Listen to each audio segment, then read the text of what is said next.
Gak usah ngomong macem-macem lah, gak penting, gak masuk akal. Masuk sini. Cepat angkat pavingnya. Ketumbuk Gak enggak usah kau nanti. macem-macem, gak usah macem-macem emosi lah. Nurul Sahara, pemilik usaha rental mobil, menggaris sorotan publik setelah terlibat perseteruan dengan Imam Muslimin alias Syaimin, mantan dosen UIN Malang. Konflik ini mencuat melalui video viral di TikTok yang menampilkan percekcokan antara keduanya di lingkungan tempat tinggal mereka. Awalnya, Sahara menuding Syaimin melakukan pelecehan, merusak kendaraan rentalnya, dan memblokir jalan, sehingga mengganggu usaha dan pelanggan.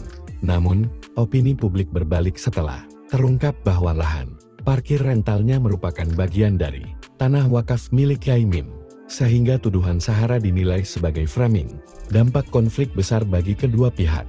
Syaimin dinonaktifkan dari kampus dan diusir dari rumahnya.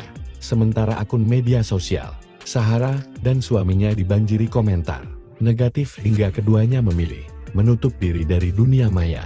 Syaimin justru mendapat simpati publik dan diundang tampil di podcast untuk mengklarifikasi fakta.